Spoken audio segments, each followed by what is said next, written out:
हम सब जानते हैं कि भारत की सार्वभौम सत्ता का आधार है लोकतंत्र, परंतु लोकतंत्र का आधार होता है लोकलाज और लोक मर्यादा।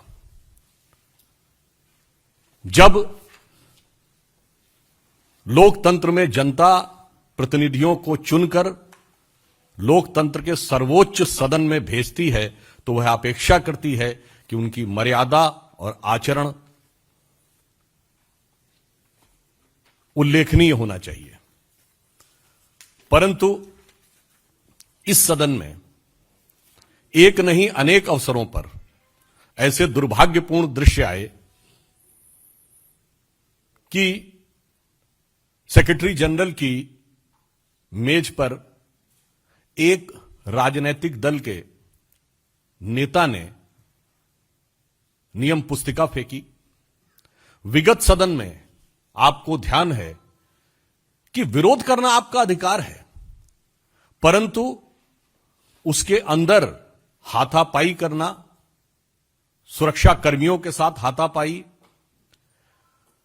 सदन के दरवाजों के शीशे टूट जाना, और इतना ही नहीं, उपसभापति को भयभीत करने का प्रयास और उनके प्रति हिंसक बर्ताव करने जैसा दुर्दांत निंदनीय कार्य होना, और उसके बाद इस सत्र के दौरान उसके ऊपर क्षमा मांगने से भी मना कर देना, यह निश्चित रूप से निंदनीय ही नहीं, भर्त्सना योग्य ही नहीं, बल्कि विपक्ष की हठवादिता और निर्लज्जता का प्रमाण है,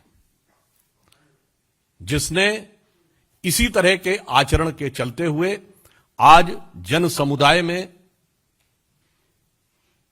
पूरे राजनीतिक बिरादरी के आचरण को लेकर प्रश्न चिन्ह उत्पन्न होता है।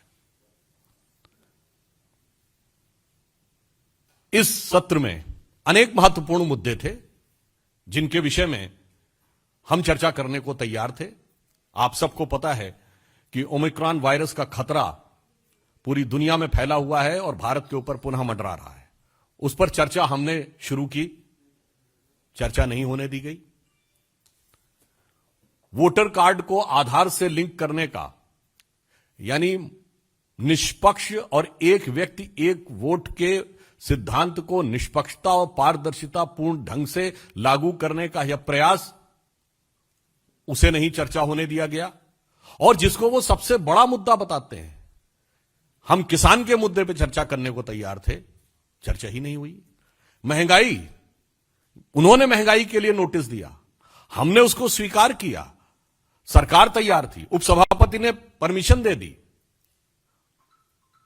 और महंगाई के ऊपर चर्चा ही नहीं हुई।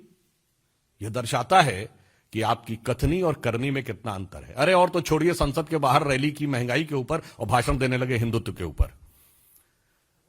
इसलिए मैं कहना चाहता हूं कि देश की जनता की जो अपेक्षा थी कि इन महत्वपूर्ण विषयों के ऊपर सदन में चर्चा होनी चाहिए, परंतु इस पर किसी भी प्रकार की चर्चा नहीं हो पाई। इससे एक बात बहुत साफ है, हम लोगों को एक दौर में याद आता है कि कभी हम लोग के बचपन में कांग्रेस से नारा देती थी कि सरकार चलाना उन्हीं को आता है, पर अब हम लोग के इस आयु तक आते आते देश की जनता ने बता दिया है कि सरकार चलाना किसे आता है, और सरकार चलाने की उनकी क्षमता को पूरी तरह दरकिनार कर दिया।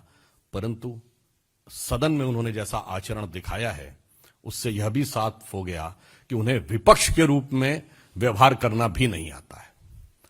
तो अब यह स्पष्ट है कि न कांग्रेस को सत्ता चलाना आता है और न ही विपक्ष में एक जिम्मेदारी पूर्ण आचरण करना आता है।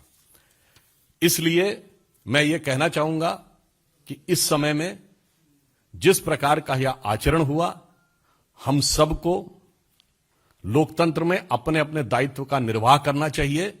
जो दल बड़ा है उसका दायित्व बड़ा है, हम सत्ताधारी दल हैं, हमारा दायित्व सबसे बड़ा है, पर कोई भी यह नहीं कह सकता कि उसका कोई दायित्व ही नहीं है।